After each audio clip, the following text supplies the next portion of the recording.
ngariksa, tarekat, kemudian Syatari, dan kemerdekaan RI, apa sih kaitannya? Nah, ini yang ingin saya coba ulas sebelum saya menghatamkan Tanbihul Masyi ya. Di sini kalau ilustrasi yang Sobat Ngariksa lihat, ini lukisan Basuki Abdullah ya, Pangeran Diponegoro. Nah, tentu Sobat Ngariksa sudah bisa menebak akan kemana arah dari pembahasan kaitkan tarekat Syatariyah dengan perjuangan kemerdekaan ini. Yang pertama, jadi kita kira tesisnya itu begini. Oh, tesis serius sekali ya.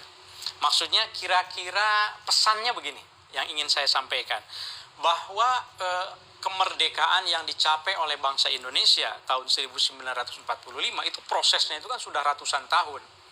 Dan di situ karena penjajahannya juga lama kan, selalu kita mendengar 350 tahun, walaupun tentu kita bisa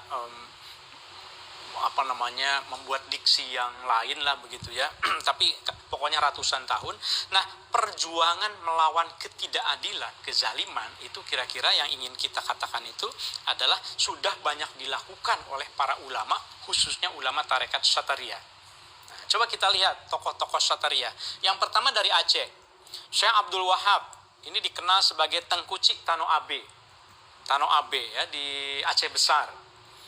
Beliau wafat tahun 1894, akhir abad ke-19. Nah, ini lihat manuskripnya, ini Melayu. Melayu sama kan polanya seperti tadi kan, seperti Arab ya. Telah mengambil tarekat Syatari ini oleh Muhammad daripada Abdul Wahab, anak Muhammad Soleh, anak Abdurrahim dan seterusnya. Syekh Abdul Wahab. Siapa itu Syekh Abdul Wahab? Nah, di sini Pak Henry Ongri Sombotloa itu pernah memberikan satu pengantar untuk buku saya yang judulnya Katalog Naskah Tano Abe tahun 2010. Beliau karena beliau pernah meneliti dan pernah bahkan bergaul begitu dengan keluarga Zawiyah Tano Abe yang waktu itu masih ada Tengku Abu Dahlan ya. Kata Pak Henry, Syekh Abdul Wahab yang juga berjabat sebagai Kadi wilayah 22 Mukim, terlibat dalam perang Aceh melawan Belanda dan meninggal tahun 1893 sebelum perang tersebut usai. Bisa diduga bahwa koleksi naskah keluarga Al-Fairusi yang di Tanah Abe ini ikut menderita akibat perang. Tradisi masih mencatat bahwa sejumlah besar naskah musnah terbakar pada waktu itu. Jadi tokoh tarekat itu sudah terdepan pada masanya melawan kezaliman kolonialisme, khususnya kolonialisme Belanda pada saat ini ya. Nah, kemudian saya pernah menegaskan lagi, pernah menulis artikel di jurnal Manuskripta di Masyarakat Pernaskahan Nusantara. Salah satunya itu tentang Tengku Tano Abe ini ya, saya tegaskan seperti ini kira-kira ya.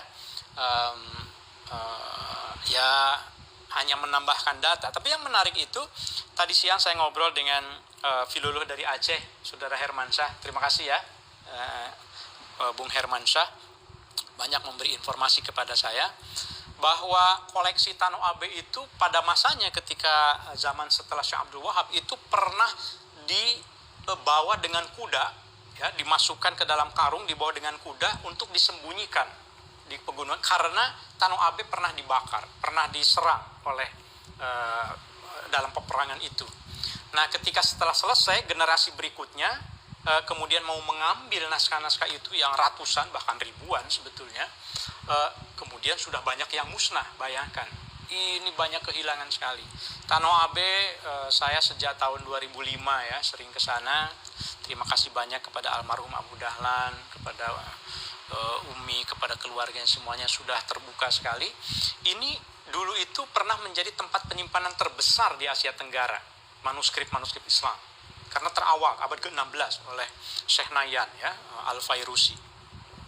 Nah, itu satu contoh dari Aceh.